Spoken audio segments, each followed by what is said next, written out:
චාරිකාවකද දැන් අපි මේ ධර්මදේශකයන් වහන්සේ පිළිගන්නලා ඒ සියලුම ආරාධනාව පිළිගන්නවා.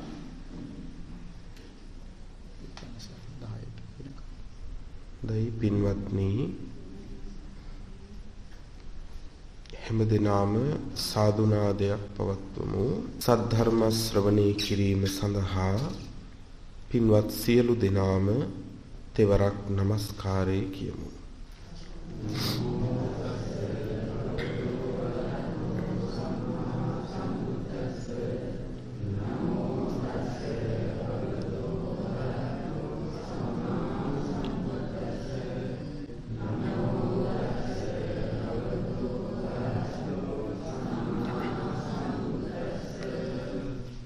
समन्ता चक्रवालेषु अत्रा गच्छन्तु देवता सद्धम्मं मुनिराजस्य सुनन्तु सग्मुखदं धम्मश्रवण कालो अयं भदन्ता धम्मश्रवण कालो अयं भदन्ता धम्मश्रवण कालो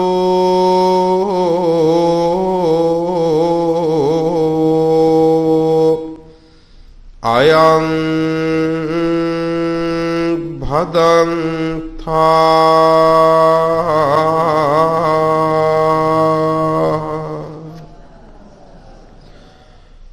नमो तस् भगवतो अरहतो सम्मा सम्बुद्धस्स नमो तस्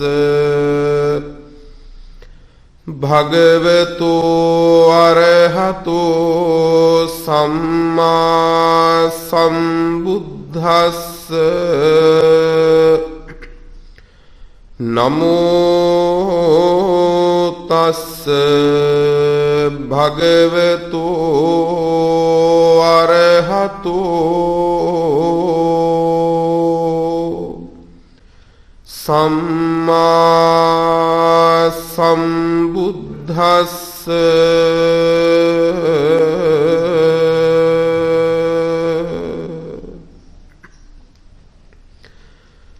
चत्तारो मे भिक्खवे पटिपदा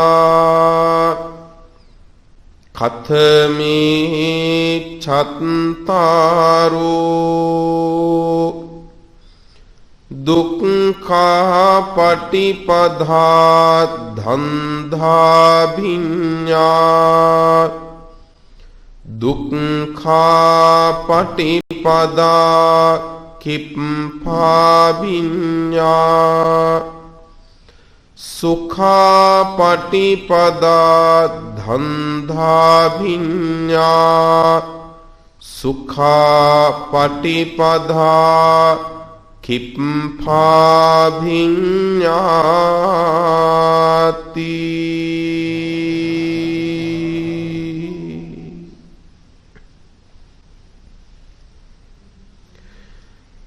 महानुवर प्रिमरोसुयन श्री वज्रारामाधिपति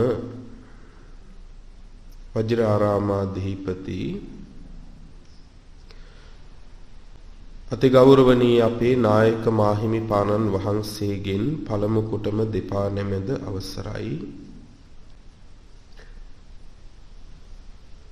අනිකුත් සදා වන්දනීය පූජනීය ගෞරවනීය මහා සංඝරත්නයෙන්ද අවසරයි. අද මේ උතුම් පොයේ දවසේ සීලාධි ගුණපුරණ ශ්‍රද්ධාවන්ත මව්වරුනි පියවරුනි පින්වතුනි මේ හැම දිනාම දැන් උදෑසන පොයේ දවසේ බලාපොරොත්තු වන්නේ සම්මා සම්බුදුරජාණන් වහන්සේ විසින් වදාළ දුකෙන් මිදෙන මාර්ගය අහලා දැනගන්න. බණ අහනවා කියන්නේ ඒකනේ. දැන් ඒ වෙනුවෙන් තමයි මේ හැම දිනාම මේ බොහොම ශ්‍රද්ධාවෙන් ගෞරවයෙන් බලාපොරොත්තු වෙන්නේ. අද මේ දේශනාවේ දායකත්වයේ ධර්මින් අරමුණු කරන්නේ පරමාර්ථ වශයෙන් තබාගෙන තිබෙන්නේ කුමක්ද කියන එක අපේ නායක මාහිමියන් වහන්සේ ඊටාම මනවින් පැහැදිලි කළා.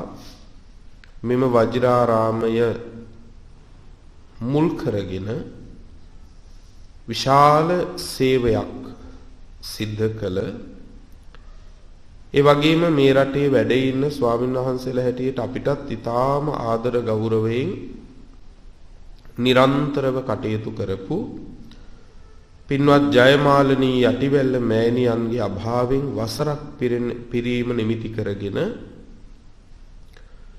එතුමියට පින් අනුමෝදන් කරලීම ප්‍රධානම කාරණේ කරගෙන තවත් කරුණු එකතු කරගෙන මේ උතුම් ධර්ම දානමේ පින්කම අද මේ උදෑසන සිද්ධ කරන්නට යෙදෙන්නේ. ඒ නිසා පළමුවම ඔබට මතක් කරනවා සාමාන්‍යයෙන් අපේ හිතේ ස්වභාවය තමයි පින්වත්නි අනන්ත දීර්ඝ සංසාරේ බොහෝ කාලයක් පුරුදු දේවල්ම මේ හිතට කරන්න දුන්නම හරි ප්‍රබෝධමත් හිත. ඒ අරමුණු අල්ලගෙන අත්තරින්නේ නැතුව ඒ කැමැති අරමුණු වල වැටි මේ හිත බොහොම උනන්දුවෙන් වැඩ කරනවා. හැබැයි මේ හිත ගමන නතර කරන්න ඕන විදිහට පින්වත්නි කුසල් අරමුණක් දෙන්න හදනකොට පින්වත්නි මේ හිතේ ස්වභාවය තමයි පින්වත්නි নানা ප්‍රකාර දේවල් වලින් අපිව අමාරුවේ දාන්න හදනවා. එක්ක වෙන අරමුණු වලට දුවනවා. නැත්තම් මෙතෙන්දි උදාසීන වෙන්න පටන් ගන්නවා. ඒ නිසා ඔබට සිද්ධ වෙනවා දේශනාව ඉවර වෙනකන් මෙතෙක් හිතට ඕන වැඩ කර හිටියානේ. දැන් හිත අල්ලගෙන වැඩ ගන්න දැන් ඔයත් දැනගන්න ඕනේ. ඒ නිසා බොහෝම සිහිනුවණින් හැම වෙලාවකම සිහිය මනාව පවත්වගෙන මේ දේශනාව අවසන් වෙන තුරාම පින්වත්නි කරුණු ජීවිතයට එකතු කරගන්න කියන මතක් කිරීම කරනවා.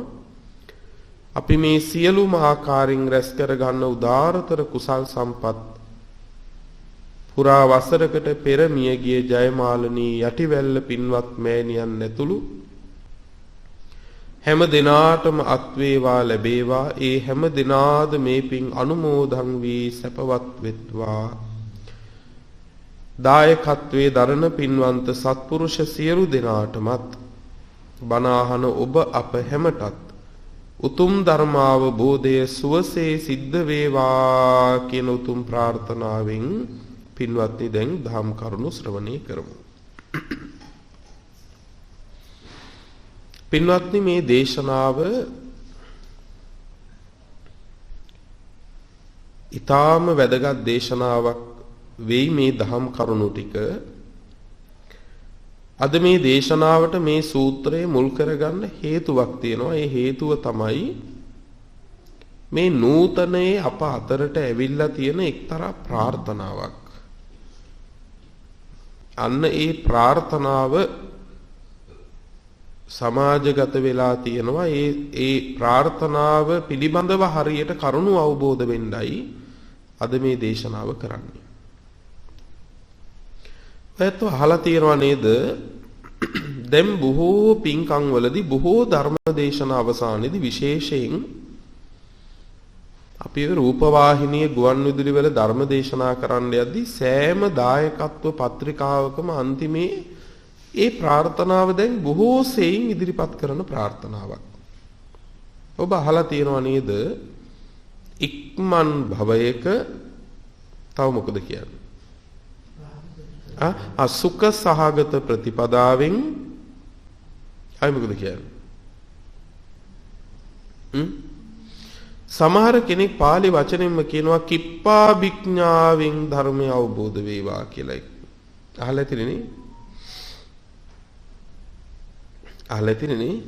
ඉක්මන් භවයක සුඛ සහගත ප්‍රතිපදාවෙන් කිප්පා විඥාවෙන් ධර්මය අවබෝධ වේවා කියලා ප්‍රාර්ථනාවක් තියෙනවා. හරි ලස්සන හුරුබුහුටි ප්‍රාර්ථනාවක්.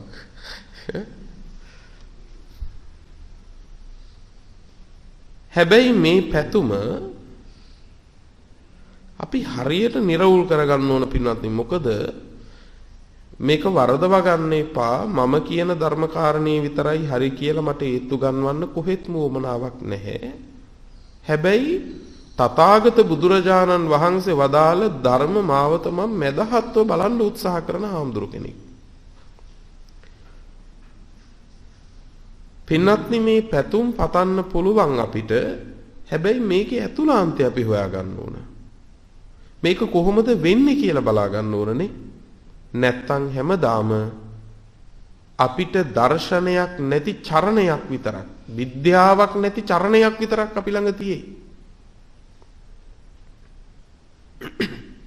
පැහැදිලිද? ඒ නිසා අපි මේවා එකින් එක නිරවුල් කරගමු. පින්වත්නි ඉක්මන් භවයක ඇයි ඉක්මන් භවයක ප්‍රාර්ථනා කරන්නේ? ඇයි ඉක්මන් භවයක අපි ඔක ඉස්සෙල්ලා ලියා ගමුකෝ. ඇයි ඉක්මන් භවයක පින්වත්නි ප්‍රාර්ථනා කරන්නේ මේක? සංසාරයෙන් ඈතර වෙන්න. හොඳයි. එච්චර ඉක්මනක් ඇයි? මම මේ පා කියනවා නෙවෙයි ඈ. සසර දුක නිසා ඉක්මන් භවයක. ඊළඟට කියනවා සුඛ සහගත ප්‍රතිපදාවෙන්.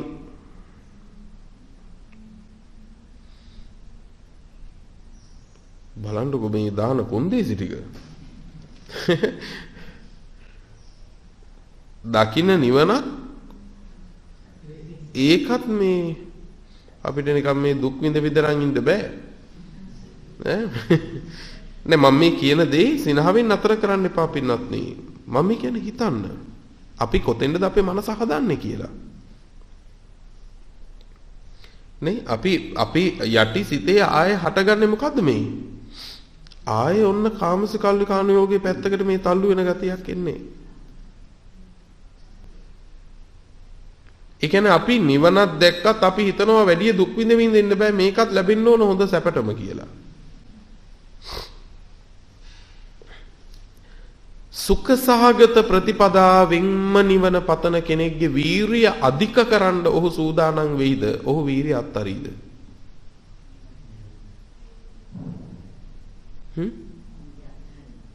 මොකක් කරයිද?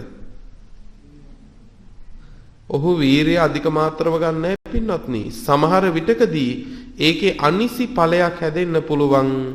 දුක් සහිත තැන එනකොට පින්වත්නි ඔහු නිවන අත්තරින්නත් පුළුවන්.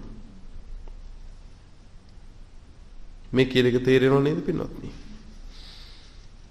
ඔහුට දුක් සහිත මාවත එනකොට පින්වත්නි ඔහුට මේ නිවන් මඟ අතාරින්නවත් වෙන්න පුළුවන් පින්වත්නි.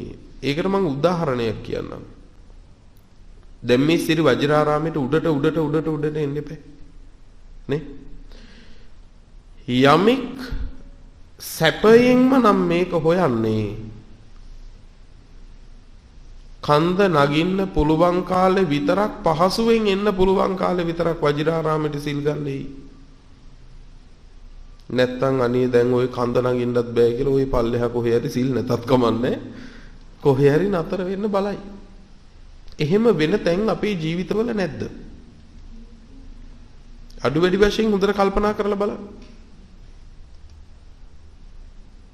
අපිනත් සමහර තැන්වල බලන්න හොඳම ධර්මයට නිවනට අනුග්‍රහය තියෙන තැන් උනත් අපි අත්හැරලා තියෙනවා ගමන දුෂ්කර නිසා. වෙලා නැද්ද එහෙම? වෙලා තියෙනවා පින්වත්නි. ඒක තමයි අපේ හිතේ හැටි.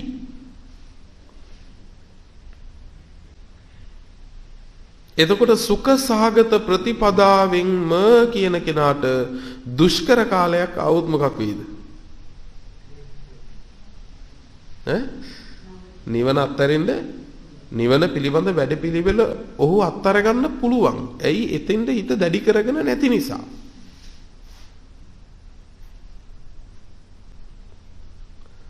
ඊළඟට ප්‍රාර්ථනා කරනවා වහා ධර්මය අවබෝධ වේවා, කිප්පාභිඥාවෙන් ධර්මය අවබෝධ වේවා. මේ පැතුම් පැතුවට නම් කමක් නැහැ. මේ පැතුම් වලින්ම සමෘද්ධ වෙනවා නම් පින්නත් මොනවා කරන්න බැයිද? නේ කොහොම කරන්න බැයිද? හොඳයි. දැන් ප්‍රාර්ථනා කරන්නේ සුඛ සහගත ප්‍රතිපදාවෙන් කියලා. හොඳයි. නිවන් මඟ සැපවත් වෙන්න මොනවද කරන්න ඕන?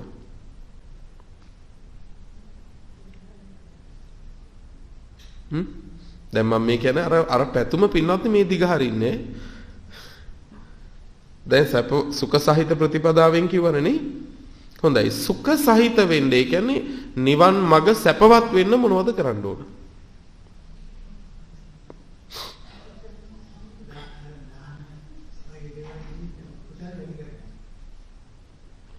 හොඳයි. මොනවද කරන්න ඕන? දැන් ඔබ බය නැතුව කතා කරන්න. කිසි ගැටලුවක් නැවත කතා කරන්න මාත් එක්ක. මේ ප්‍රතිපදාව දැන් කියන්නේ සැප සහිත ප්‍රතිපදාවෙන් නිවන් දකින්න ලැබෙන. එතකොට නිවන් දකින්න ප්‍රතිපදාව සැප සහිත වෙන්න නම් මොකද කරන්න ඕනේ කියලා අහන්නේ. කුසල කර්ම. කුසල කර්ම කියන්නේ දාන සීල භාවනා. හොඳයි. මම දැන් දෙයක් අහන්න. දන් දෙනවා. දන් දුන්නම දානයේ විපාක හැටියට ලැබෙන දේ මොකද්ද? ආයු වන්න සැප බල ප්‍රඥා. හොඳයි එහෙම කියමු. තවත් විදිහකට කිව්වොත් ඔය කියන්නේ දානයක් දෙන කෙනා ලබන්නා වූ ඵලය කාම සැපයක්ද නැද්ද? අපිනත්නි කාමාවචර කුසල් නෙමේවා. එතකොට එක්කෝ මනුස්ස ලෝකයේ සැපයක් එක්කෝ දිව්‍ය ලෝක සැපයක්. දානෙන් බ්‍රහ්ම ලෝක යන්න බෑනේ. නේද? දන් දීලා බ්‍රහ්ම ලෝක යන්න පුළුවන්ද? නෑ. බඹලෝ උපදින්න බෑ දානෙන්. හොඳයි. දැන් දන් දීලා ලබන්නා වූ ඵලය තමයි පින්නතුනේ මනුස්ස සම්පත්, දිව්‍ය සම්පත්, මිනිසයන් අතර චක්‍රවර්ති රජ සම්පත්. නේ? දෙවියන් අතර දිව්‍ය රාජ්‍ය, දෙවියන් අතර අනික් දෙවියන්ට වඩා දිව්‍ය සැපත ඕවනේ.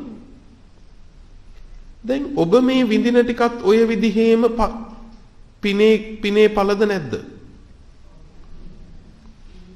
ඈ? ඔයත් පිනේ පළේනේ නේ? ඔය ලැබිලා තියෙන ටික අත්තර ගන්න කොහොමද නගලන දැඟලිල්ල? හිතන්න. දැන් මේ ලැබිලා තියෙන ටික අත්තර ගන්න ඔබ නගලන දැඟලිල්ල කොහොමද? දැන් සුඛ සහිත වෙන්න, සැප සහිත වෙන්න කියලා අපි හිතමු දිව්‍ය සැපතක් ලැබුවා කියලා. මොකක් වෙයිද? සැහැල්ලුවෙන් හිතන්න එපා පින්වත්නි. සමහර විටකදී පුණ්‍ය ඵලය ලැබෙනකොට, පුණ්‍ය ඵලයේ ඇලෙනකොට අපිට පින්වත්නි මේ ප්‍රතිපදාව තිබුණට වඩා අමාරු වෙන්න පුළුවන්. දැන් ඔයත් හිතයි බුදු අම්මේ පින්නම් කරන්න ආයි කියලා. මා භික්කවේ පුඤ්ඤානං භායිත්ත, මහණෙනි පිනට බය වෙන්න එපා කිව්වා.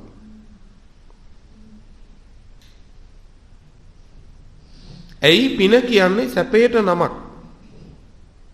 පින කියන්නේ සැපේට නමක්. පිනට බය වෙන්න එපා. මා පුඤ්ඤ භායි කියන සූත්‍රයක බුදුහාමුදුරුවෝ පෙන්නනවා. මම කියන්නේ ඒක නෙමෙයි. යමෙක් හිතනවා නම් නිවන් මඟ සැපවත් කරගන්න පින් කරලා පිනේ ඵලය උපදිනකොට, පින් කරනකොට තිබිච්ච නැති ඇල්මක් පුණ්‍ය ඵලයේ කෙරෙහි අපිට ඇති වෙන්න පුළුවන්. සසරේ ඕන තරම් මේ විපත්තිය වෙනවා අපිට. සමහර විටකදී දෙන එකට ආස නැහැ, දුන්නම ලැබෙන එකට ආසයි. පැහැදිලි නේද පින්වත්නි? එහෙනම් පින්කල පමණින්ම නිවන් මඟ සැපවත් වෙන්නේ නැහැ. පින්කල පමණින් සැපවත් වෙන්නේ සසර ගමන. පැහැදිලි නේද? පිනෙන් සැපවත් වෙන්නේ සසර ගමනයි. නිවන් මඟ සැපවත් වෙන්නේ නැහැ පිනෙන්. මේ දෙක. ඔබට වැටහුණාද පින්වත් මේ කියන කාරණා?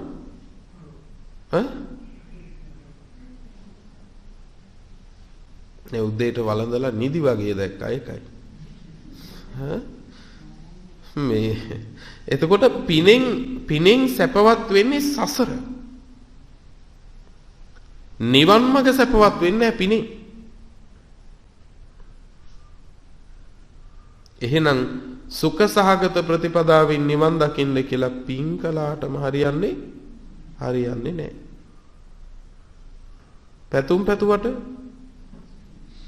පැතුම් පැතුවටම හරියන්නේත් නැහැ. අපිට තිබ්බ පැතුම් ඔක්කොම සමුරුද වුණා නම් ඉතින් පින්නත් මේ ජීවිතේනේ කොච්චර පැතුම් තිබ්බද? ඒ නිසා මෙන්න මේ පැතුම කොහෙන්ද ආවේ? ඇත්තටම ප්‍රතිපදාවක් කොහොමද සුවපත් වෙන්නේ? අද ඔන්න ඒ කාරණා ටික තමයි ඔයයන්ට කියලා දෙන්නේ. මේක ඔබ කරගන්න ඕනේ වැඩක්. සැපවත් කරගන්න නම් පැතුවට බෑ. ඒකට ක්‍රමයක් තියෙනවා. වහා ධර්මය අවබෝධ කරන්න නම් පැතුවටම බෑ. ඒක වෙන්න ක්‍රමයක් තියෙනවා. බුදුහාමුදුරුවෝ හැම වෙලාවෙම පෙන්වන්නේ ආයුෂ ලැබේවා කියලා පැතුවයි කියලා ආයුෂ ලැබෙන්නේ නැහැ. ආයුෂ ලැබෙන්නට උවමනා පුණ්‍ය ප්‍රතිපදාවක් තියෙනවා. නේද? ඒ වගේ පින්වත්නි මේවා පින්වත්නි න ආයාචනා හේතුවා පත්තනා හේතුවා පටිලාභං වදාමි. බුදුහාර වදාරේ ඉල්ලුවා කියලා හරි ආඥා කළා කියලා හරි මේවා ලැබෙන්නේ නැහැ. ඒ වෙනුවෙන් වැඩපිළිවෙලක් තියෙනවා කියලා. ඉතින් අද ඒ නිසා ඔබට පින්වත්නි මාතෘකා කළේ ලස්සන සූත්‍ර දේශනාවක්. මේ සූත්‍රයේ සඳහන් වෙන්නේ සූත්‍ර පිටකයේ අංගුත්තර නිකායේ. අංගුත්තර නිකායේ දහම් කරුණු 4ක් පිළිබඳව දෙසූ දේශනා ඇතුළත් කොටසට කියනවා චතුක්ක නිපාතය කියලා. මොකක් කියලාද? චතුක්ක නිපාතය. ඒ චතුක්ක නිපාතයේ පටිපදා වර්ගය කියලා වර්ගයක් තියෙනවා. පටිපදා වර්ගය. පටිපදා වර්ගයේ සූත්‍රයක් තියෙනවා විත්තත පටිපදා කියලා සූත්‍රයක්. මොකද්ද සූත්‍රයේ නම? විත්තත පටිපදා. අංගුත්තර නිකායේ චතුක්ක නිපාතයේ පටිපදා වර්ගයේ මොකද්ද සූත්‍රයේ නම? විත්තත පටිපදා. ප්‍රතිපදාව පිළිබඳ විස්තර වශයෙන් දෙසපු දේශනාව. බුදුරජාණන් වහන්සේ දේශනා කරනවා පින්වත්නි චත්තාරෝ මේ භික්කවේ පටිපදා. මහණෙනි ප්‍රතිපදාවන් තියෙනවා කීයක්ද? 4ක්. පළවෙනි ප්‍රතිපදාව තමයි දුක්ඛා පටිපදා ධන්දා භිඤ්ඤා. දුක්ඛා පටිපදා ධන්දා භිඤ්ඤා. දුක්ඛා පටිපදා කියන්නේ ප්‍රතිපදාව දුකයි. ධන්දා භිඤ්ඤා අවබෝධඥාණයට පැමිණෙන්නේ බොහෝම හිමින් මන්දගාමීව. අමාරුයි. ඔය තමයි පළවෙනි ප්‍රතිපදාව. ප්‍රතිපදාවත් දුෂ්කරයි. ඒ දුෂ්කර ප්‍රතිපදාවෙන් ධර්මය අවබෝධ කරනවා. හැබැයි ඒකත් හරි අමාරුවෙන් බොහෝම මන්දගාමීව තමයි පින්වත්නි අවබෝධඥාණයට පත් වෙන්නේ. ඔය තමයි පළවෙනි ප්‍රතිපදාව. දෙවෙනි ප්‍රතිපදාව තමයි දුක්ඛා පටිපදා කිප්පා භිඤ්ඤා. ප්‍රතිපදාව දුෂ්කරයි. ප්‍රතිපදාව දුෂ්කර වුණාට අවබෝධඥාණයට පැමිණෙනවා පින්නතුනේ ඊටාම වේගයෙන්. සැනින් අවබෝධය ඇති කරගන්නවා. හැබැයි ප්‍රතිපදාව දුෂ්කරයි.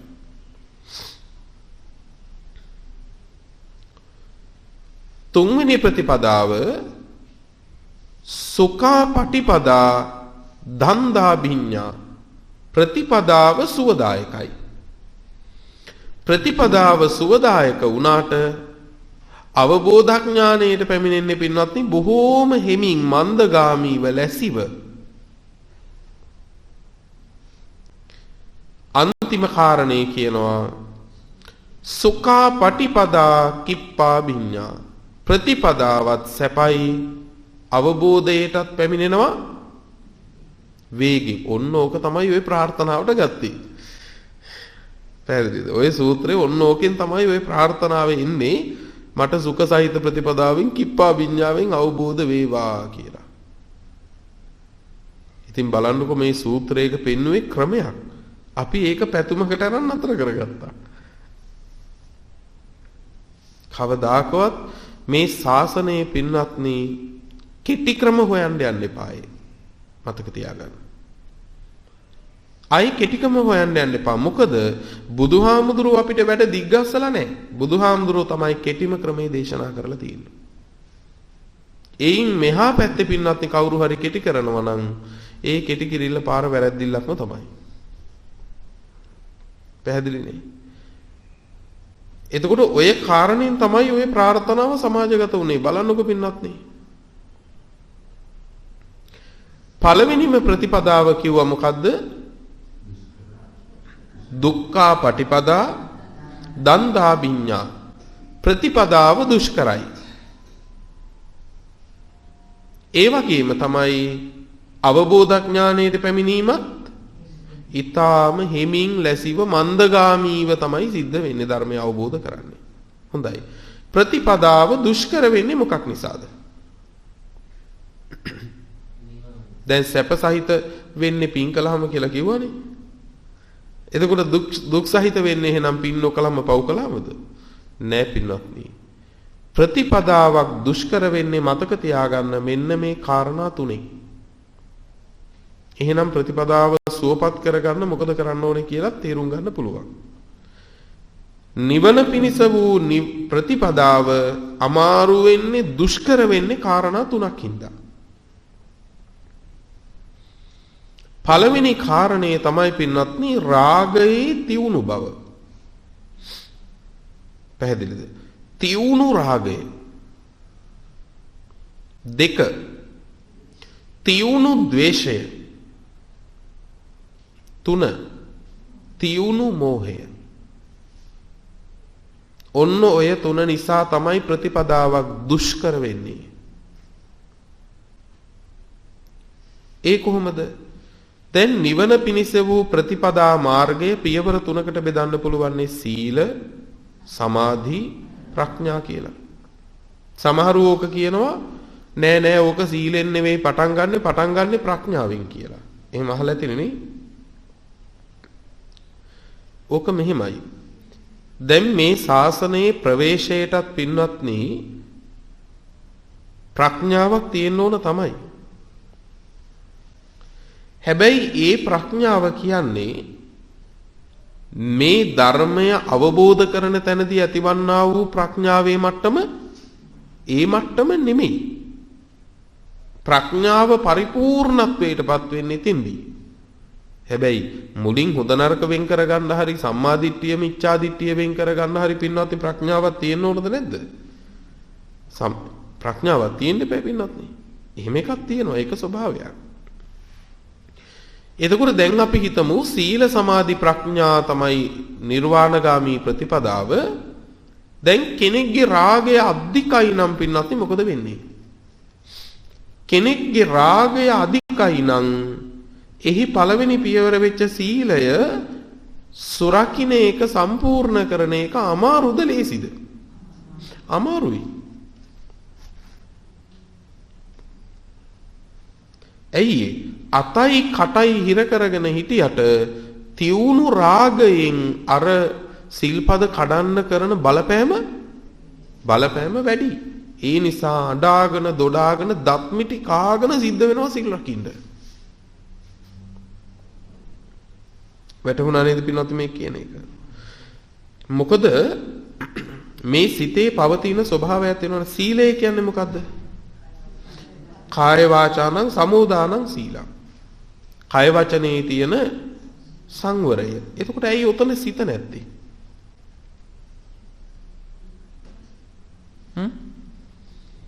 ඇයි උතන සිත ගත්තේ නැත්තේ?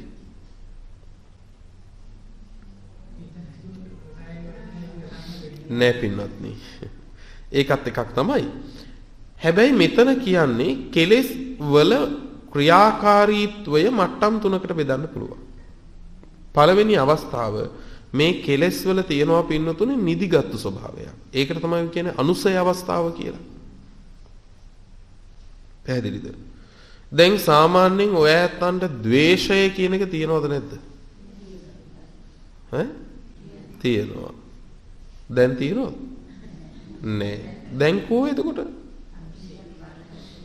එයා නිදි. එයා නිදිනේ. එයා හැරවන්න මහ ලොකු දේවල් ඕනේ නැහැ.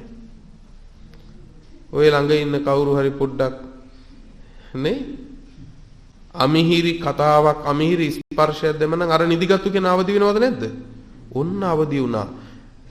නිදිගත්තු ස්වභාවය අනුසය අවස්ථාව යම් කිසි විදිහකින් යම් අරමුණක් මුල් කරගෙන ඒ නිදිගත්තු ද්වේෂය රාගය අවදි වෙනවා පින්වත්නි. ඒකට කියනවා පරියුක්තාන අවස්ථාව කියලා. නැගිටින අවස්ථාව. පැහැදිලිද? හිතේ ඒක නැගිටිනවා, ද්වේෂයක් ඇති වෙනවා. ඇති උනට ඒක කටින් එළියට ගියොත් පාපයක්. කයෙන් එළියට ගියොත් පාපයක්. ඒ දෙක නවත්තන එක තමයි පින්වත්නි සීලයෙන් කරන්නේ. දැන් තේරෙනව නේද ඔයත්තන්ට? හිතේ අකුසල මූලය තියෙනවා. ඒක එකපාරම ඇවිස්සෙනවා. ඇවිස්සලා එළියට යන්නේ එක්ක කටින් එක්ක කයෙන්. ඒක නවත්තන එක තමයි සීලයෙන් කරන්නේ. හරිනේ. හැබැයි ඒක නවත්තන්න අත කට වහගෙන හිටියට අර ද්වේෂය රාගය ඇතුළාන්තෙන් තෙරපනකොට අමාරුද නැද්ද? අමාරුයි. අමාරුයි පින්වත්නි. ඒක හරියට මේ වගේ දෙයක්. යම් කිසි කෙනෙක් පින්වත්නි බටයකට මෝටර එකක් සම්බන්ධ කරලා ඒ බටයේ වතුර නික්මෙන පැත්තත් වහලා දානවා. හැබැයි මෝටර එකෙන් වතුර ගහනවා. මොකක් වෙයිද? එක්කෝ අර වැසුම ගැලවිලා යනවා, නැත්තම් බටේ පුපුරලා යනවා. ඇයි? අරහින් පීඩනයක් තියෙනවා. පීඩනය නතර වෙලා නැහැ. පිට වෙන එක නවත්ත ගත්තට. පැහැදිලිද? එහෙනම් සීලෙන් කරන්නේ මොකද්ද? පිට වෙන එක නවත්ත ගන්නවා. හැබැයි හිතේ තෙරපුම තියෙනවා නම් මතක තියාගන්න කොයි වෙලේ හරි සිල් කැඩෙන්න පුළුවන්.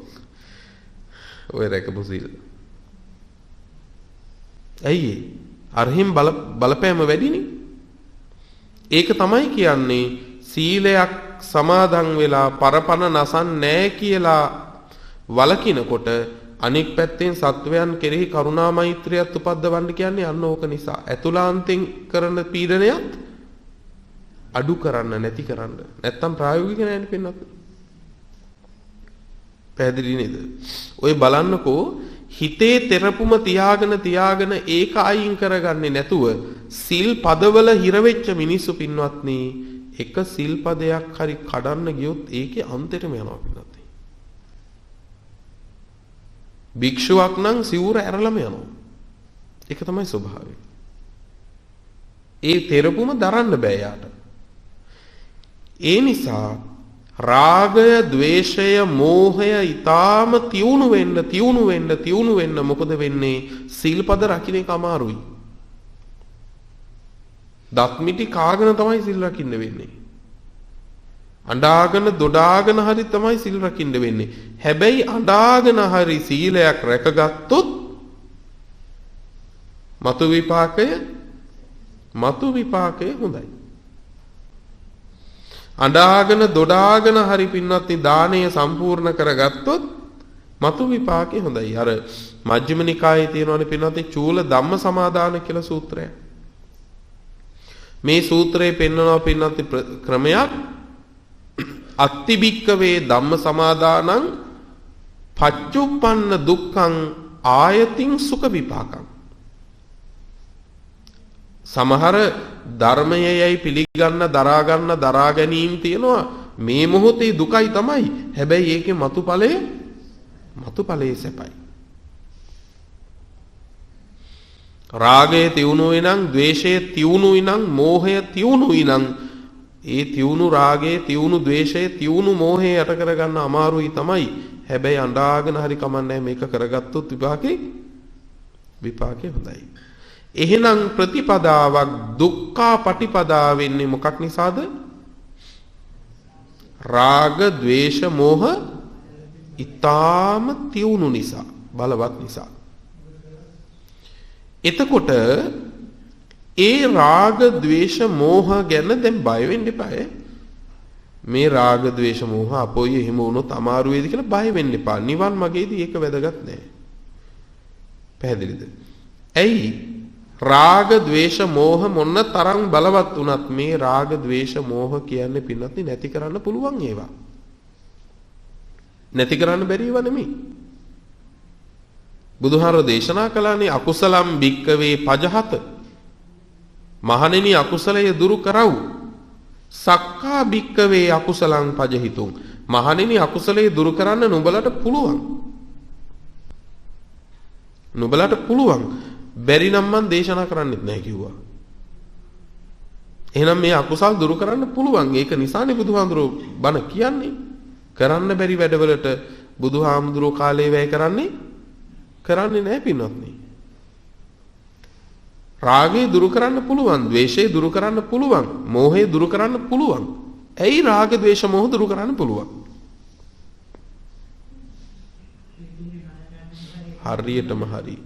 මේ රාගය කියන එක පින්වත්නි ඉබේ හටගත්තු දෙයක් නම් අපිට නැති කරන්න බෑ. ඇයි? හටගත්තු විදිහටම නැති වෙනකන් අපිට ඉන්න වෙනවා. අපි කරපු දෙයක් නෙමෙයිනේ. ඊළඟට පින්වත්නි මේ රාගය කියන එක, ද්වේෂය කියන එක, මෝහය කියන එක මේවනේ දුක්වල උපතනේ. මේ දුක් දෙවියෙක් මැව්වනම් මේ ඔක්කොම දෙවියෙක් මැව්වනම් ඉතින් මොන දෙයියන්ට කියන්න දායි නේ? ඇයි ඉතින් මැව්වෙත් දෙයියෙක් නම් අය කාටද කියන්නේ? රාගේ දෙවියෙක් මැව්වනම් ඒ දෙවියම ඒක නැති කරනකම් අපිට ඉන්න වෙනවද නැද්ද? අපිට ඉන්න වෙනවා. හැබැයි මතක තියාගන්න රාගය පින්වත්නි සතුටු වෙන්න පුළුවන් දෙයක් නෙමෙයි තමයි. ද්වේෂය සතුටු වෙන්න පුළුවන් දෙයක් නෙමෙයි තමයි. හැබැයි ඒ සතුටු වෙන්න බැරි රාගය වුණත්, සතුටු වෙන්න බැරි ද්වේෂය වුණත් හේතුන්ගෙන් හටගත්තු එක සැනසෙන්න කාරණයක්. ඒ මොකද? හේතුම් පටිච්ච සම්භූතං හේතු භංගා නිරුද්ධති. හේතුන්ගෙන් හටගත්තු දේවල් හේතු නැති කළාම නැති වෙලා යනවා. එහෙනම් රාගය හේතුන්ගෙන් හටගත්තු එකක්. ඒ හේතු නැති කළාම රාගේ නැති වෙනවා. ඒ හේතු නැති කරන්න තමයි අසුභා භාවේ තබ්බා රාගස්ස පහනාය කිව්වේ. අසුභය වඩන්න කිව්වා රාගය දුරු කරන්න. එතකොට අපි හිතමු බලවත් රාගයක්, අපි හිතමු යමෙක් දැකලා හරි යමක් දැකලා හරි අපිට බලවත් රාගයක් ඇති වෙනවා. එතකොට රාගයක් ඇති වෙච්ච ගමන් මොකද කරන්න ඕනේ? දැන් මම ප්‍රශ්නයක් අහනවා. බලවත් රාගයක් ඇති වෙච්ච තැනකදී අසුභය මතක් වෙච්ච කෙනෙක් මට කියන්නකෝ.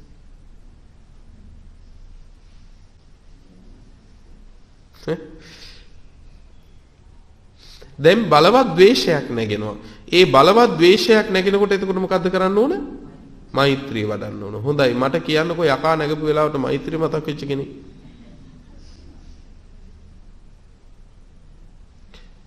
කියන්නකෝ බලන්න. මේ ඇත්තන්ට මේක ඇතිනේ අත්දැකීම අඩු වැඩි වශයෙන් නේ. කියන්නකෝ බලන්න මේ වෙලාවට මෛත්‍රිය මෙනෙහි කරපු කෙනෙක් හරි ඉන්නවද? නෑ. එහෙම පින්වත්නි කේන්ති ගියපු වෙලාවට මෛත්‍රිය මනසට නගන්න පුළුවන් නම් ඔයම කේන්තියක් යයිද? ඒක එහෙම වෙන්නේ නැහැ. බලවත් ද්වේෂයක් එනකොට, බලවත් රාගයක් එකපාරම එනකොට කරන්න ඕන පළවෙනි දේ අසුභේ වඩන එකවත් මෛත්‍රී වඩන එකවත් නෙමෙයි. ඒක කරන්න බෑ පින්වත්නි මේ වෙලාවේ. ඒක කරන්න බෑ. ඒක වෙන්නේ නැති දෙයක්. කරන්න ඕනේ වෙලාවේ එකම දේ සිහියෙන් තේරුම් ගන්න මොකද්ද මේ ආපු සිත කියලා. එච්චරයි. පැහැදිලිද? අපොයි මේ ඉපදුනේ රාගයක්, මේ ඉපදුනේ ද්වේෂයක් කියලා තේරුම් ගන්න. අපරාධයකට ආපු කෙනෙක් අඳුනගත්තම හැංගිලා පැනලා යනවා කියලා දන්නවනේ නේ? අන්න ඒකයි. ඒනුත් නැති වෙන්නේ නැත්තම් ඊළඟට කරන්න ඕන දේ තමයි පින්වත්නි මේ අකුසලයේ ආදීනව මෙනෙහි කරන්න. මේ රාගසිතේ මේ ද්වේෂසිතේ ආදීනව මෙනෙහි කරන්න පින්වත්නි. එතකොට ඒක නැති වෙලා යනවා. ඒක නැති වෙලා ගියාට පස්සේ තමයි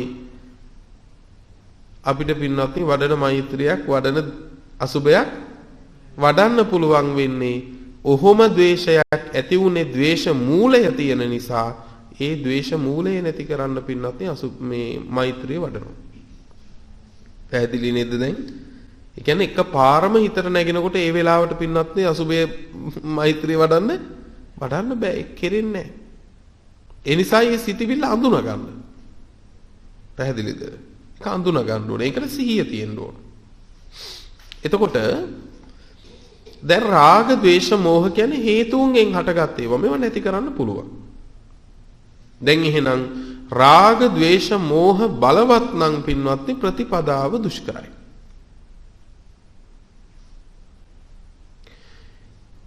දුෂ්කර ප්‍රතිපදාවක දැන් පිටමු රාගය අධිකයි, ද්වේෂය අධිකයි, මෝහය අධිකයි. හැබැයි සංසාරේ පින් කරලා අප්‍රමාණ පුණ්‍ය විපාකත් විඳිනවා. කොහොම වෙයිද?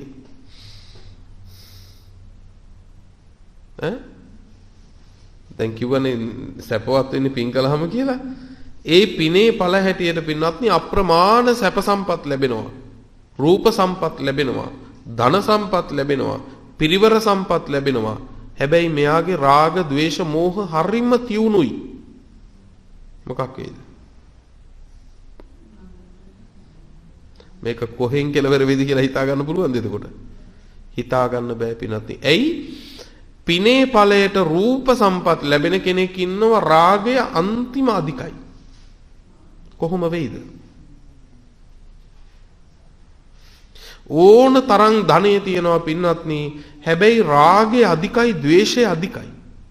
කොහොම වෙයිද? තේරෙනව නේද පින්වත්නි? ඒ නිසා මේ පුණ්‍ය ඵලය කියන එක ලැබෙනකොට ඒකත් පින්වත්නි සැපයකට පෙරලා ගන්න පුළුවන් චිත්ත දමනයක් පුරුදු කරපු කෙනෙකුට. චිත්ත දමනයක් පුරුදු කරපු කෙනෙකුට.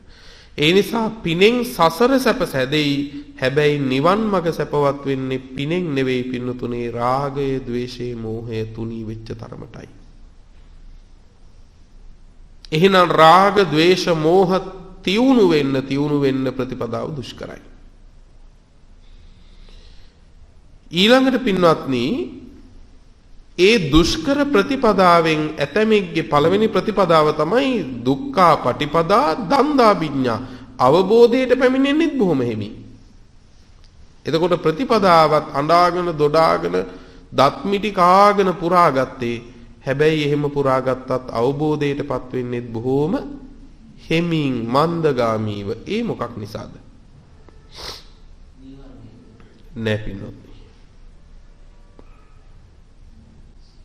එකක් නිසාද? ඉන්ද්‍රිය ධර්ම වැඩිලා නැතිකම. මොකද්ද කාරණේ? ඉන්ද්‍රිය ධර්ම වැඩිලා නැතිකම. මොනවද ඉන්ද්‍රිය ධර්ම?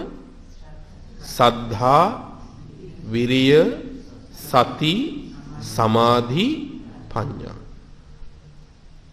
ඉන්ද්‍රිය ධර්ම වැඩිලා නැත්තම් පින්වත්නි මේ පුද්ගලයා ධර්මාවබෝධය කරන්නේ බොහෝම මන්දගාමීව, බොහෝම ලැසිව. හරිද? එතකොට ඉන්ද්‍රිය ධර්ම සද්ධා, විරිය, සති, සමාධි, ප්‍රඥා. බල ධර්ම මොනවද? බල ධර්මත් ඒවමයි. වෙනස මොකද්ද?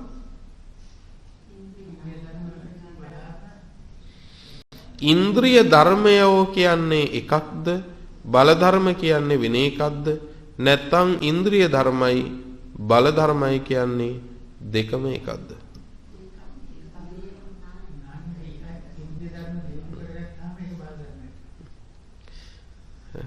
එකක්ද දෙකක්ද? පින්වත්නි මේක එකක් කිව්වට කමකුත් නැහැ. දෙකක් කිව්වට කමකුත් නැහැ. පැහැදිලිද? ඒකේ ගැටලුවක් නැහැ. උපමාවක් කියන්නම්. බොහෝම පළල ගඟක් තියෙනවා. ඒගොඩ මෙගොඩ බොහෝම පළලයි, දුරයි. මේ ගඟ මැද තියෙනවා දූපතක්. දූපතේ ඉන්න මිනිස්සු දෙන්නේ. එක මිනිස්සෙක් මේ ගඟ දිහා බලනවා. ගඟේ වතුර එන දිහයි යන දිහයි. එතකොට මේ මිනිස්සයාට එන්නෙත් එකම දිය කඳක්, යන්නෙත් එකම දිය කඳක්. එයා කියයි මේ ගඟ එකම දිය කඳක් කියලා. කතාව හරිද වැරදිද? හරි. අනික් මිනිස්සයා බලනවා අර දූපතේ ඉඳන් එහා යුරයි මෙහා යුරයි දිහා. එතකොට මෙයාට පේන්නේ දිය කඳවල් දෙකක් හැටියට නේ. එයි මැද ඉඳන් දෙපැත්ත බලනකොට දූපතට එහා පැත්තෙන් එකයි මෙහා පැත්තෙන් එකයි යනවනේ. එයා කියයි දෙකක් කියලා. ඒක කොහොම වුණත් එකයි පින්නත්. ඒකේ ගැටලුවක් නැහැ. ඉන්ද්‍රිය ධර්ම එකක් කිව්වත්, ඉන්ද්‍රිය ධර්මයි බල ධර්මයි දෙකක් කිව්වත් ඒකේ ගැටලුවක් නැහැ. ඉන්ද්‍රිය ධර්මයන්ම තව තව බලවත් වෙන අවස්ථාව තමයි බල ධර්ම කියලා කියන්නේ. හරියට කඹයක් කියන එකකින් කොච්චර දේවල් අද කරන්න පුළුවන්ද? හැබැයි නැවක් බඳින කඹයක් හැදෙන්නේ අමතක කරන්න එපා පුංචි කොහු කෙඳි එකතු වෙලා කියලා. පැහැදිලිද? ඒ කෙඳ එකතු වෙලා බලවත් වෙච්ච අවස්ථාවක් හැදුනම මේකෙන් ලොකු වැඩ ගන්න පුළුවන්. අන්න ඒ වගේ. එතකොට මේ ඉන්ද්‍රිය ධර්ම, බල ධර්ම, ඉන්ද්‍රිය ධර්ම කියන ඒවා වැඩිලා නැත්තම් පින්වත්නි ඔහුට ප්‍රතිපදාව දුෂ්කර වෙනවා. ප්‍රතිපදාව දුෂ්කර වෙනවා. ඉන්ද්‍රිය ධර්ම වැඩෙන්න ඕනේ. එහෙනම් දුක්ඛා පටිපදා ධන්දා විඤ්ඤා කියලා කියන්නේ මොකක් නිසාද? දුක්ඛා පටිපදා වෙනවා රාග ద్వේෂ මෝහ තියුණු හින්දා. ධන්දා විඤ්ඤා වෙනවා මොකක් නිසාද? ඉන්ද්‍රිය ධර්ම වැඩිලා නැති නිසා. දෙවනි ප්‍රතිපදාව දුක්ඛා පටිපදා කිප්පා විඤ්ඤා. ප්‍රතිපදාව දුෂ්කරයි මොකක් නිසාද? රාග ద్వේෂ මෝහ අධික නිසා. හැබැයි වහා අවබෝධ ඥාණයට පැමිණෙනවා මොකක් නිසාද? ඉන්ද්‍රිය ධර්ම වැඩිලා නිසා. පැහැදිලිද වෙනවද? ඉන්ද්‍රිය ධර්ම වැඩිලා නිසා වහා අවබෝධ ඥාණයටපත් වෙනවා. මේ හිත කියන එක ලේසියෙන් විශ්වාස කරන්න එපා. මේ හිත පෙරලෙන්න මහ වෙලාවක් යන්නේ නැහැ පින්වත්නි. මහ වෙලාවක් යන්නේ නැහැ. ඔයයන්ට මතකද බාහ්‍ය දාරුචීරේ මහරහතන් වහන්සේ? උන්වහන්සේ තමයි මේ ශාසනයේ වහා ධර්මය අවබෝධ කරන්න වුන් අතර අග්‍ර. පැහැදිලි නේද? බාහ්‍ය දාරුචීරේ මහරහතන් වහන්සේ පින්වත්නි කාශ්‍යප බුදුහාමුදුරන් කාලේ, ඒ කියන්නේ අපේ බුදුරජාණන් වහන්සේට පෙර පහළ වෙච්ච බුදුහාමුදුරන් කාලේ අර ශාසනය අන්තර්දානයේ වීගෙන යන කාලේ ජීවිත ආසාව පවා අත්හැරලා පර්වතයක් උඩට නැගලා වීරිය වඩපු 7-9 එක්කෙනෙක් නේ. නේද? නැගපු ඉනිමගත් පෙරලලා පින්නතුනේ වීරිය වැඩුවනේ. රහත් වෙච්ච හාමුදුරුවෝ උතුරු කුරු දිවයිනෙන් පිණ්ඩපාතේ අරන් වළඳන්න දෙනකොට කිව්වන්නේ අපි එහෙම එකක් කතා වුණේ නෑනේ. බඩගින්නේ මැරුණත් මගඵල ලබාගෙන මිසකනම් දානේ වළඳන්නේ නෑ කියලා බඩගින්නෙම අපවත් වුණ බාහ්‍ය දාරුචීරේ හාමුදුරුවෝ. මගඵල වෙනුවෙන් දානේ අත්තරපු බාහ්‍ය දාරුචීරේ හාමුදුරුවෝ මේ ගෞතම සාසනයට එනකොට පින්නතුනේ දානේ වෙනුවෙන් පින්නතුනේ රහත් වෙලා නැතුව රහත් වෙලා කියලා පෙනී හිටියනේ. මතකද ඔයයන්ට? නේ අර දරපතුරු වාදියෙන් හදාගත්තු වස්ත්‍රය ඇඳගෙන ලෝකේ ඉස්සරහා පෙනී හිටියනේ පින්නත් මමත් එහෙනම් රහතෙක් වෙන්න ඇති මම රහත් වෙලා නැහැ කිව්වොත් එහෙම මේ ලැබෙන දේවල් නැති වෙනවා කියලා බලන්න එක බුද්ධ ශාසනයක පින්නතුනේ දාණය අත්හැරලා බඩගින්නේ අපවත් වෙනවා මගපල නැති හින්දා ඒ හාමුදුරුවෝම පින්නත් ඊළඟ බුද්ධ ශාසනයේදී ඒ දාණයම බලාපොරොත්තුවෙන් රහත් නොවි රහත් වෙලා කියලා පිළි ඉන්නවනේ ඔය ඇත්ත කොහොමද හිත විශ්වාස කරන්නේ මම ඒකයි කියන්නේ මේ හිත দমনය කරගත්තේ නැත්නම් ඔය මොන පැතුම් පැතුවත් ඇති වැඩක් නැහැ පින්නත් නේ. තමන්ගේ හිත දිහා බලා ගන්න කාලෙ මේ හිතේ තියෙන වංචනික මහා තක්කඩි ගති තියෙනවා.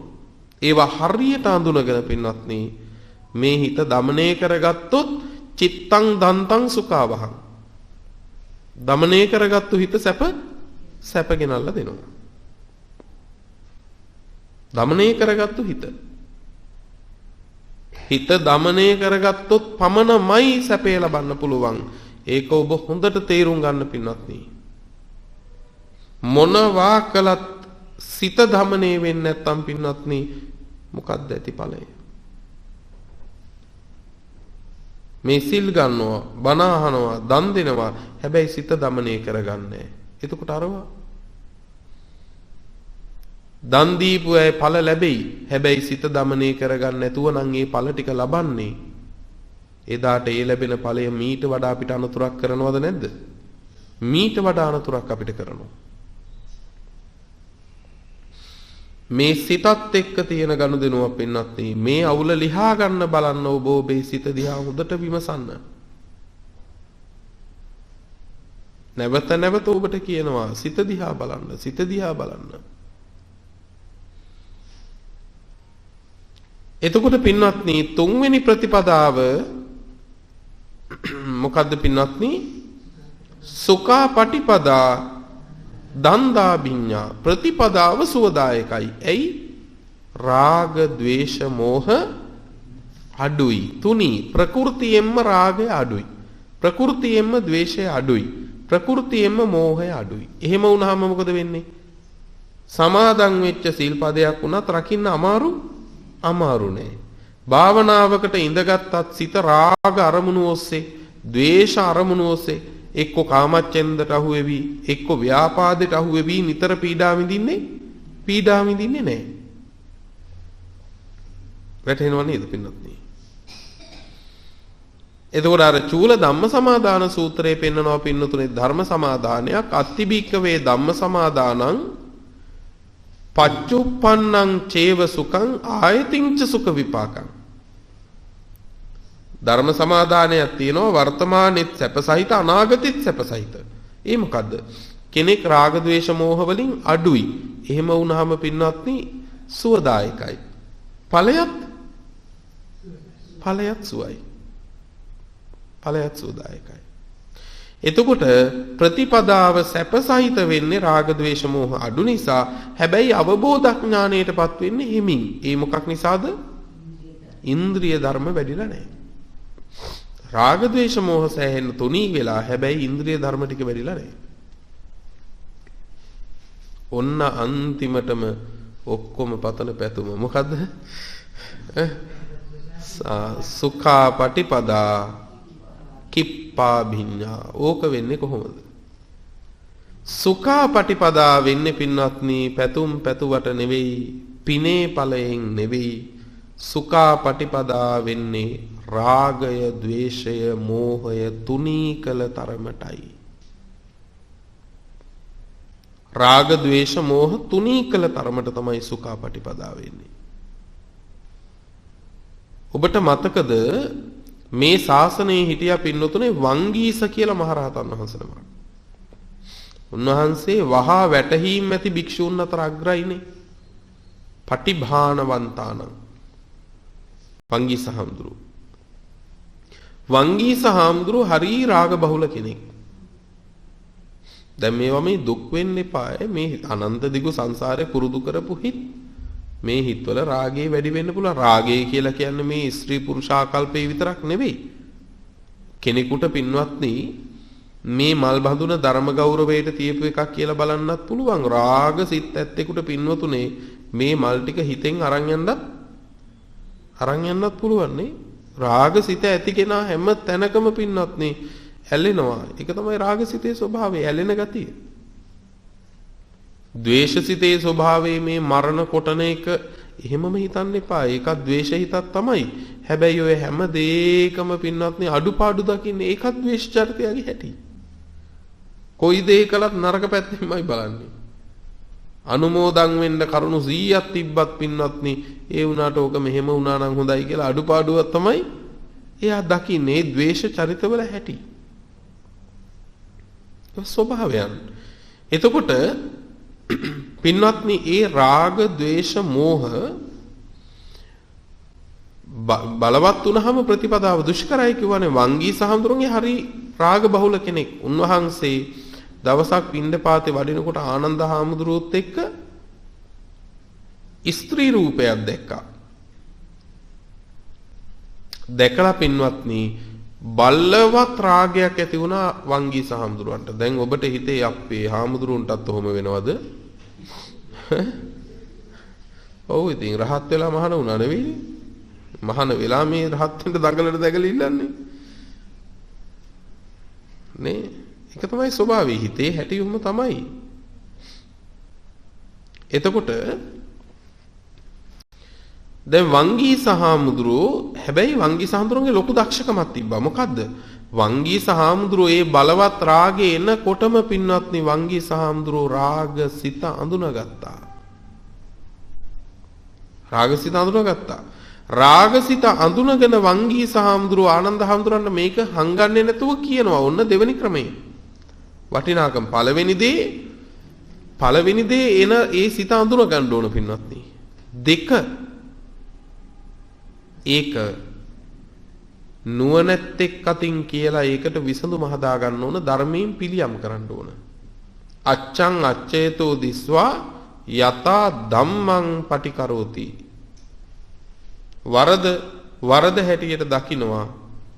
ඊළඟදී ඒකට ධර්මයෙන් පිළියම් කරනවා. අපිට හැංගෙන විදිහෙන් නෙවෙයි, ධර්මයේ තියෙන විදිහෙන්.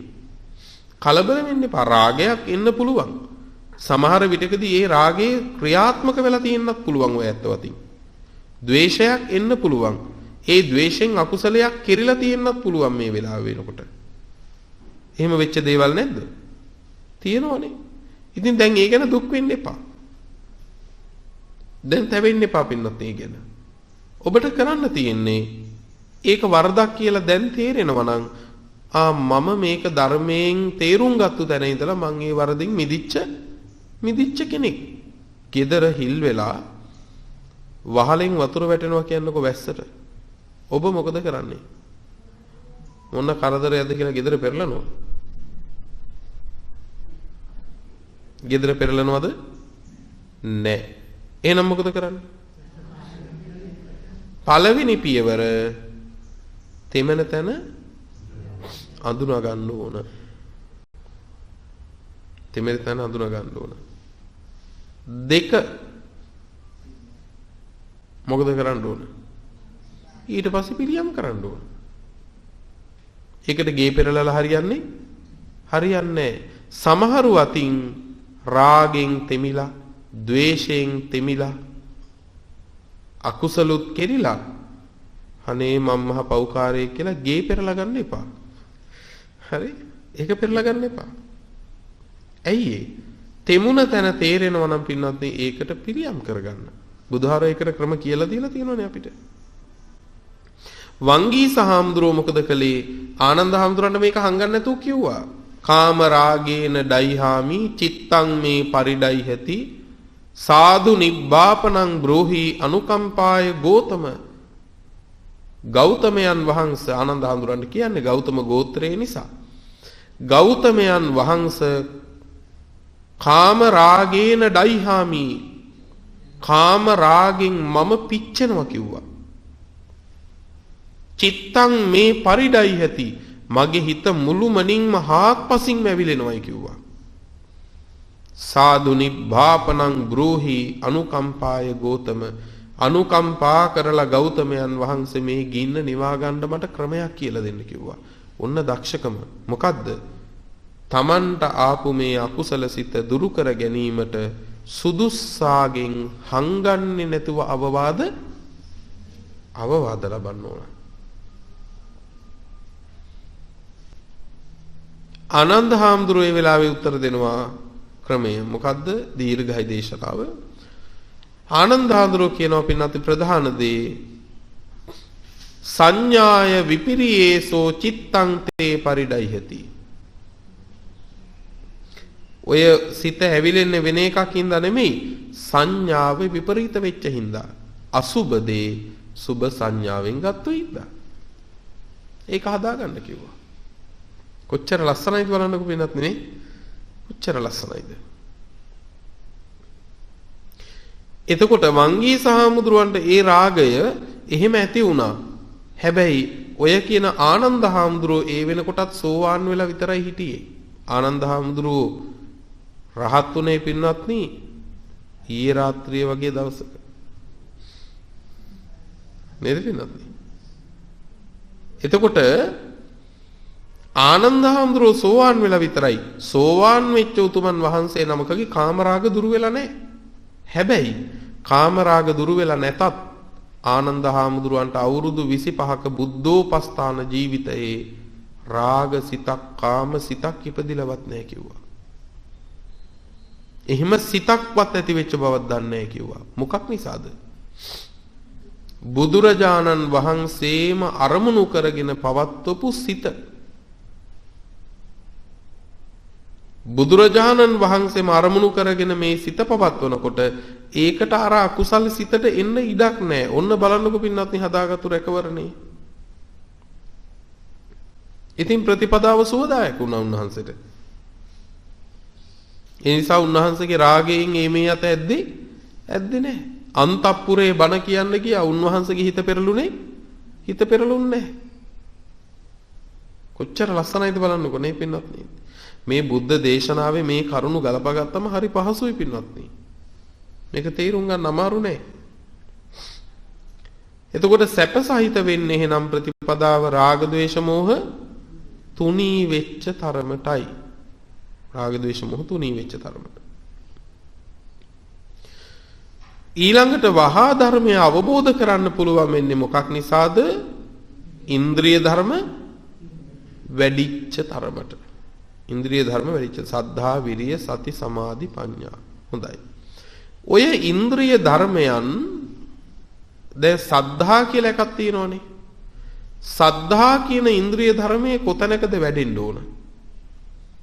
විරිය කියන ඉන්ද්‍රිය ධර්මයේ කොතැනකදද අපි දකින්න ඕන? ඔන්න ඕක ලස්සන දෙයක්. අංගුත්තර නිකායේ පංචක නිපාතයේ තියෙනවා සූත්‍රයක් පින්නතුනේ බල වර්ගයේ බල දට්ටබ්බ කියලා සූත්‍රයක්. මොකද්ද සූත්‍රයේ නම?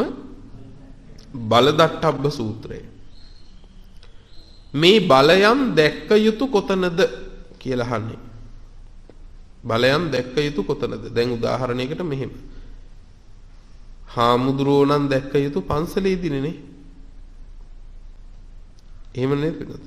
වෛද්‍යවරයා නම් දැක්ක යුතු රෝහලේදීනේ. අන්න ඒ වගේ සද්ධාව දැකිය යුත්තේ කොතෙන්දිද? විරිය දැක්ක යුත්තේ කොතෙන්දිද? මේ බලදට්ටබ්බ සූත්‍රයේ දේශනා කරනවා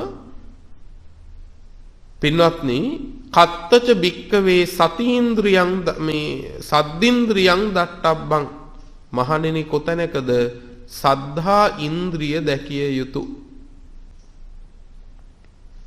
කොතැනකද පින්වත්නි ශ්‍රද්ධාව කියන එක පවතින්න ඕන කොතනද කියලා දේශනාවේ කියනවා. චතුසු සෝතාපට්ටි අංගේසු එත්ත භික්කවේ සද්ධින්ද්‍රියං දට්ටබ්බං. කොතනද? සතර සෝතාපට්ටි අංගයන්ගේ. මොනවද සතර සෝතාපට්ටි අංග? බුදුරජාණන් වහන්සේ කෙරෙහි ශ්‍රද්ධාව, ඒ ශ්‍රද්ධාව ගුණ දැනීමෙන් ඇතිවන්නා වූ නොවෙනස් වන පෙරලෙන්නේ නැති ශ්‍රද්ධාවක්. ඊළඟට ධර්මයේ ගුණ දැනගෙනම ඇතිවන්නා වූ පින්වත්නි ධර්මයේ ගුණ දැනගෙන මැතිවන්නා වූ නොවෙනස් වන ශ්‍රද්ධාව. සංඝ රත්නයේ ගුණ දැනීමෙන් මැතිවන්නා වූ නොවෙනස් වන ශ්‍රද්ධාව. අන්තිම කාරණේ කියනවා පිරිසිදු වූ සීලයක් සම්පූර්ණ කර ගැනීම. මෙන්න මේ කාරණා හතර සෝතාපට්ටි අංග. මෙන්න මේ සෝතාපට්ටි අංගයන් තුල තමයි ශ්‍රද්ධාව කියන එක තියෙන්න ඕන. ශ්‍රද්ධාව දකින්න පුළුවන් වෙන්නේ. පැහැදිලිද? දැන් පින්වත්නි බුද්ධ ධම්ම සංඝ කියන රත්නත්‍රයේ ගුණ දැනගෙන නොවෙනස් වන ශ්‍රද්ධාවකට පැමිණීම. බුදුරජාණන් වහන්සේ කෙරෙහි ඇති වෙනවා උන්වහන්සේ සම්මා සම්බුද්ධයි කියලා. ධර්මයේ කෙරෙහි ඇති වෙනවා ස්වාක්ඛාතයි කියලා. සංඝ රත්නයේ කෙරෙහි ඇති වෙනවා සුප්‍රතිපන්නයි කියලා. ඔක තමයි පදනම. බුදුහාමුදුරුවෝ කෙරෙහි ශ්‍රද්ධාව අදාහගන්නේ කොහොමද? මේ දුක් කෙලවර කරන්න පුළුවන් මේ තථාගත බුදුරජාණන් වහන්සේ වදාළ මාවතෙන්මයි කියලා බුදුහාමුදුරුවෝ ඒකාන්ත කොට සරණ යනවා. ඒ කියන්නේ එතනින් එහා පැත්තේ ආයේ දුකෙන් නිදහස් වෙන්න කියලා වෙන ආයෙගේ පාරවල් හොයාගෙන යන්නේ නැහැ.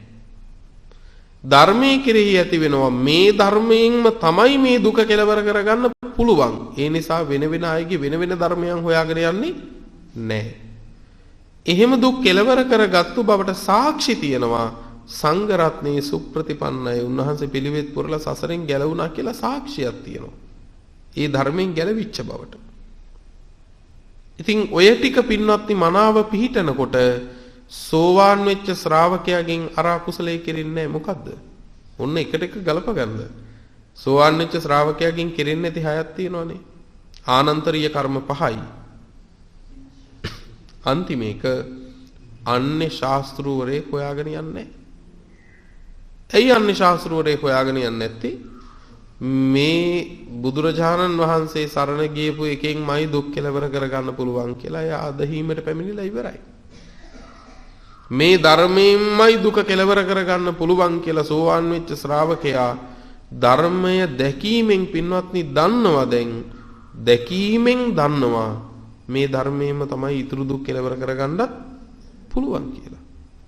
එහෙම කෙලවර කරගත්තු දුක් කෙලවර කරගත්තු සාක්ෂියක් හැටියටත් පින්වත්නි මහා සංඝරත්නයක් වැඩ ඉන්නවා. ඒ නිසා වෙන වෙන තැන් හොයාගෙන යන්නේ නැහැ. හොයාගෙන යන්න හේතු නැහැ සෝවාන් වෙච්ච ශ්‍රාවකයාට. ඊළඟට පින්වත්නි සද්ධා ඊළඟට විරිය. සද්ධාවයි භක්තියයි කියන්නේ දෙකක් ඈ. දැන් ශ්‍රද්ධා භක්ති කියන්නේ දෙකක් පින්වත්නි. සාමාන්‍ය භාවිතාවේ අපේ මිනිස්සු භක්තිය කියන වචනේත් කියනවා මං හරි බුද්ධ ආගමට භක්තිමත් කියලා. භක්තිය කියන වචනේ බුදුදහමට අදාළ වචනයක් නෙවෙයි. භක්තිය කියන වචනේ පදනම් වෙන්නේ භය කියන එක මුල් කරගෙනයි. බය මුල් කරගෙනයි භක්තිය පදනම් වෙන්නේ පින්වත්නි. ශ්‍රද්ධාව එහෙම නෙමෙයි. ඊළඟ ඉන්ද්‍රිය ධර්මයේ තමයි විරිය. විරිය දැන් මේවා මේ එකින් එක කියන්න ගියොත් පින්වත්නි අද පොයේ දවසම මට ඉන්න වෙනවා. මේ විරිය පිළිබඳව පින්වත්නි බොහෝ කරුණු තියෙනවා. විරිය බොජ්ජංගයක්. ඒ බොජ්ජංගයේ වැඩෙන්න උපකාර වන කරුණු මොනවද? තව කොච්චර තියෙනවද? විරිය කියන ඉන්ද්‍රිය ධර්මයේ කොතනකදීද දකින්න පුළුවන්? කත්තච භික්කවේ විරීන්ද්‍රියං දට්ඨබ්බං. මහණෙනි කොතනකද විරිය ඉන්ද්‍රිය දැක්ක යුතු? චතුසු සම්මප්පදානේසු එත්ත භික්කවේ විරීන්ද්‍රියං දට්ඨබ්බං. සතර සම්‍යක් ප්‍රදන් වීරවල මොනවද සතර සම්‍යක් ප්‍රදන් වීරය? නූපන්න කුසල් නූපදවාම ඉන්නත් උපන්න කුසල් දුරු කරන්නත් තියෙන වීරය. උපන් කුසල් දියුණු කරන්නත් නූපන් කුසල් උපද්දවන්නත් තියෙන වීරය. හතරයි. මේ කියන සතර සම්‍යක් ප්‍රධාන වීරය තමයි පින්වත්නි එතන තමයි වීරය කියන ඉන්ද්‍රිය දැක්ක යුතු. ඒ කියන්නේ ඒ වැඩෙන්නේ වීරිය තමයි. යමෙක් තමන්ගේ අකුසලයේ දුරු කරගන්න වීරිය කරනවා නම් ඒ වැඩෙන්නේ වීරය කියන ඉන්ද්‍රිය, වීරය කියන බලය, වීරය කියන බොජ්ජංගය, වීරය කියන මාර්ගාංගය. දැන් අපි හිතමු මේ බණ කියන අතරතුර කාට හරි හොඳටම නිින්ද යන්න වෙනවා. නෑ මං කොහොම හරි මේක දුරු කරගෙන අහනවා කියලා යම් වීරයක් කළා නම් ඒ වැඩෙන්නේ විරිය ඉන්ද්‍රිය. ඇයි? තීන මිද්දේ දුරු කරගන්න වීරිය කළා. වැටෙනව නේද පින්වත්නි? ඒ වැඩෙන්නේ වීර ඉන්ද්‍රිය පින්වත්නි. ඊළඟට කියනවා සති ඉන්ද්‍රිය. කොතනකද සතිය තිබිය යුතු? කොතෙන්ද සතිය කියන එක වැදගත් බලපවත්වන්නේ. කත්තච භික්කවේ සතීන්ද්‍රියං දට්ඨබ්බං චතුසු සතිපට්ඨානේසු ඉත්ත භික්කවේ සතීන්ද්‍රියං දට්ඨබ්බං. සතර සතිපට්ඨානේ තමයි සිහිය තියන්නේ. කායානුපස්සනා, වේදනානුපස්සනා, චිත්තානුපස්සනා, ධම්මානුපස්සනා. මේ සතර සතිපට්ඨානේ ඒකායන නිවන් මගනේ. මේ සතර සතිපට්ඨානේ තමයි පින්වත්නි සිහිය පුරුදු කරන්න ඕන. ඒ සතර සතිපට්ඨානේ ඇතුළේ පින්වත්නි දුක් කෙලවර කිරීමට අවශ්‍ය මඟ තියෙනවා. මේවා විස්තර කරන්න කාලය ප්‍රමාණවත් නැහැ. ඊළඟට කියනවා පින්වත්නි සමාධි ඉන්ද්‍රිය කොතෙන්ද තිබිය යුතු? කත්තච භික්කවේ සමාධින්ද්‍රියං දට්ඨබ්බං. කොතනකද සමාධින්ද්‍රිය දැක්ක යුතු? චතුසු ඥානේසු එත්ත භික්කවේ සමාධින්ද්‍රියං දට්ඨබ්බං. සතිය කියන්නේ සිහිය. සිහිය බලවත් කරලා බලවත් කරලා බලවත් කරලා බලවත් කරලා අන්තිමේදීම කුසල් අරමුණක මේ හිත නතර වෙන තැනකට එනවා. ඔන්න සමාධි මට්ටම. ඒ කියන්නේ කුසල් හිත ස්ථාවර වෙනවා. කුසල් හිතකම එකඟ වෙනවා මේ හිත. ඒ සමාධිය තියෙන්න ඕන කොතනද? චතුසු ඥානේසු සතර ධානයන් වල කියනවා. ප්‍රථම ධාන, ද්විතීය ධාන, තෘතීය ධාන, චතුර්ථ ධාන කියන සතර ධානයන් වල. හැබැයි ඒ ධානයන් උපද්දව ගැනීම දුක් කෙලවර කිරීම නෙමෙයි. දැක්ක යුතු ධර්මය දැකීමට පරිසරය සැකසීම පමණයි. පැහැදිලි නේද? දැක්ක යුතු ධර්මයේ දකින්න පරිසරයේ සැකසීම විතරයි. තවත් විදිහකට කිව්වොත් පඬු පොවන්නට කලින් වස්ත්‍රය පිරිසිදු කර ගැනීම පමණයි. පැහැදිලි නේ? ඊළඟට කියනවා පින්වත්නි අන්තිම ඉන්ද්‍රිය ධර්මයේ මොකද්ද? ප්‍රඥාව. මේක තමයි බලවත්ම ඉන්ද්‍රිය ධර්මය. අග්‍ර ඉන්ද්‍රිය ධර්මය මේක. අර හතර ඇමතිවරු නම් මේ තමයි රජ්ජුරු. ප්‍රඥාව තමයි බලවත්ම ඉන්ද්‍රිය. පින්වත්නි කත්තච භික්කවේ පඤ්ඤේන්ද්‍රියං දට්ඨබ්බං. කොතනකද මහණෙනි ප්‍රඥා ඉන්ද්‍රිය දැක්ක යුතු? කොතනද? චතුසු අරිය සච්චේසු එත්ත භික්කවේ පඤ්ඤේන්ද්‍රියං දට්ඨබ්බං. කොතනද පින්වත්නි? චතුරාර්ය සත්‍යවල. චතුරාර්ය සත්‍ය දැකීමේදී තමයි ප්‍රඥා ඉන්ද්‍රිය පින්වත්නි තිබිය යුතු. එතකොට ඒක අග්‍රයි කිව්වේ? මේ කෙලෙස් කපලා දාන්නේ ඔතෙන්දී. අනික හැම තැනකදීම වෙන්නේ අනික හැම ඉන්ද්‍රියකම කෙලෙස් යට කරන එක. මෙතෙන්දි කෙලෙස් කපලා අයින් කරලා දානවා. පින්වත්නි මෙන්න මේ විදිහට රාග, ద్వේෂ, මෝහ තුනී උනානම් ප්‍රතිපදාව සුවදායකයි. ඔය කියන විදිහට ඉන්ද්‍රිය ධර්ම බලවත් උනානම් පින්වත්නි ධර්මය අවබෝධයට පැමිණෙනවා. දැන් සුඛ සහගත ප්‍රතිපදාවෙන් කිබ්බා විඤ්ඤාවෙන් ධර්මේ නිවන් අවබෝධේ පතන යෝක කරනවද? පැතුවට සිද්ධ වෙන්නේ. ඒක සුඛ සහිත වෙන්න නම් රාග, ద్వේෂ, මෝහ තුනී කරන්න මහන්සි වෙන්න ඕන. ධර්මය වහා අවබෝධ කරන්න නම් ඉන්ද්‍රිය ධර්ම වඩන්න දැන් අප්‍රමාදීව කටයුතු කරන්න ඕන. එහෙම වුණොත් ඔය පැතුම යථාර්ථයක් කරගන්න පුළුවන්. නැත්නම් පැතුමක් හැටියටම යටයයි. මේක තමන් කළ යුතු වැඩපිළිවෙලක්. තමන් ගලවාගත යුතු වැඩපිළිවෙලක්. එනිසා අප්‍රමාදී වෙන්න සත්පුරුෂ පින්වතුනි බුදුහාමුදුරුව වදාළ නිවන් මඟ හරි පිරිසිදුයි. හරිම නිර්මල බොහොම පහසු මඟක්. එනිසා සිහියෙන් නුවණින් පින්වත්නි තමා තුලින්ම මේ කරුණු දකිමින් තමා ගැනම විමසමින් මේ ධර්ම මාවත වඩන්න. තමාමයි දකින්න ඕන. තමා තුලින්මයි මේ අවුල ලියා ගන්න ඕන. ඒකට බුදුහාමුදුරුවෝ නිසි මඟ කියලා දීලා තියෙනවා. පින්වත් ඔබ සියලු දෙනාටම උතුම් ධර්මාවබෝධයේ පිණසම මේ ධර්ම දේශනාව උපකාර වේවා කියන ප්‍රාර්ථනාවෙන් දේශනාව නිමා කරනවා. අද මේ දේශනාව මේ හැම දිනාටම ශ්‍රවණය කළ හැකි වන පරිද්දෙන් සිද්ධ කරන්නට යෙදුනේ අදින් වසරකට ඉහතදී නිදන ප්‍රාප්ත මහනුවර දොඩම්වල අංක 375 නිවසේ විසූ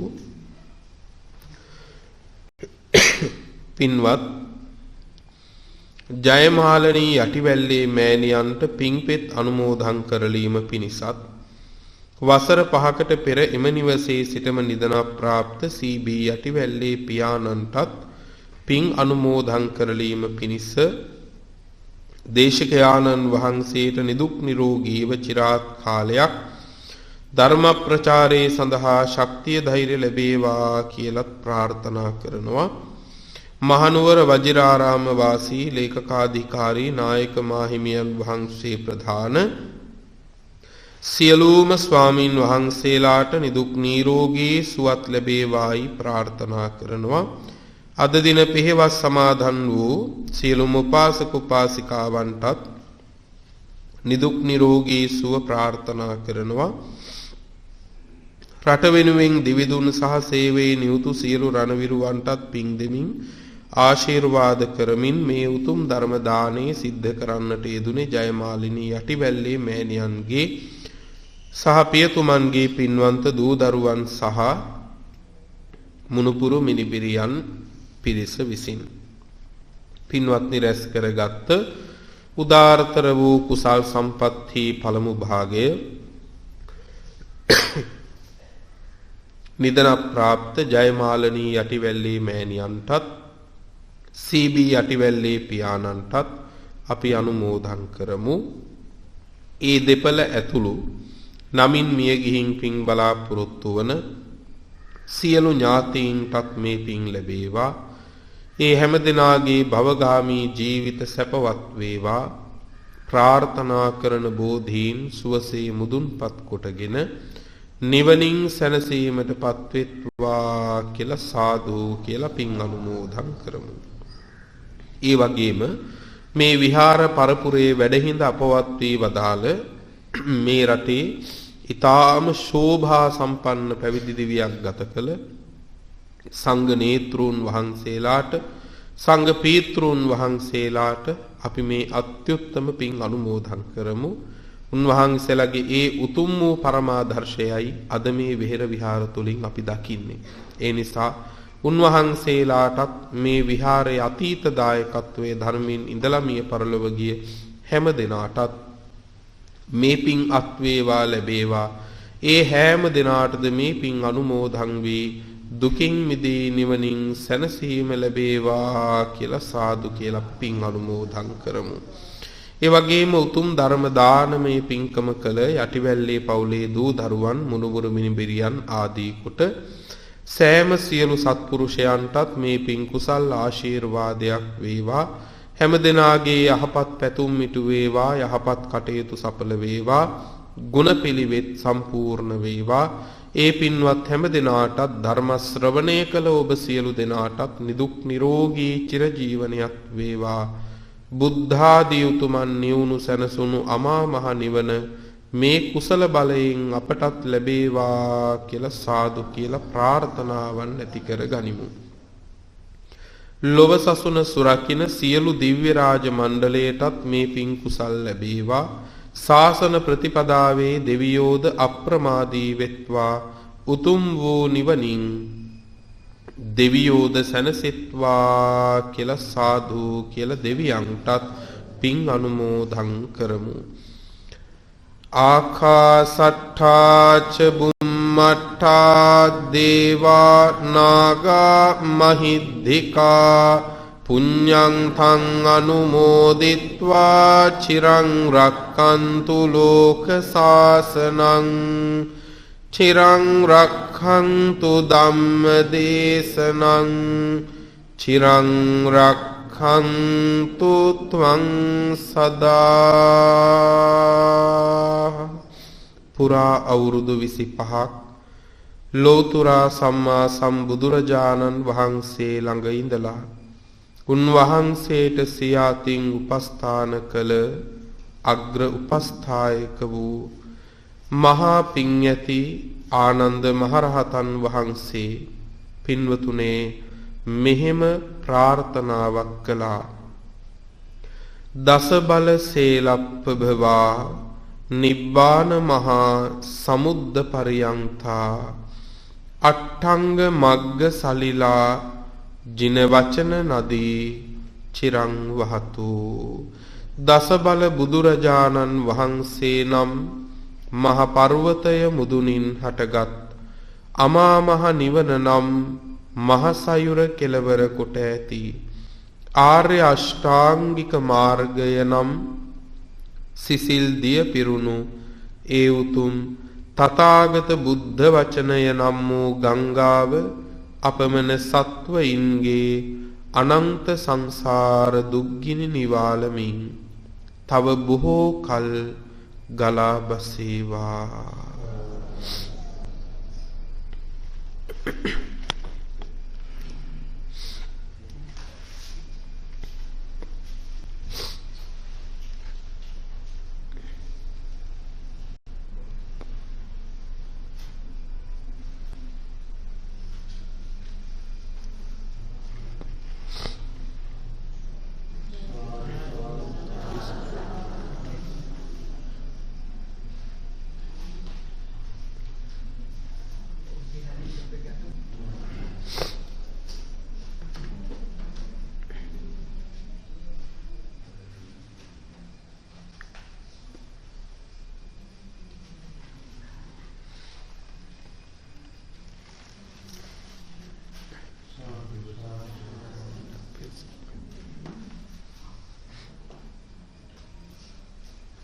Recording stopped.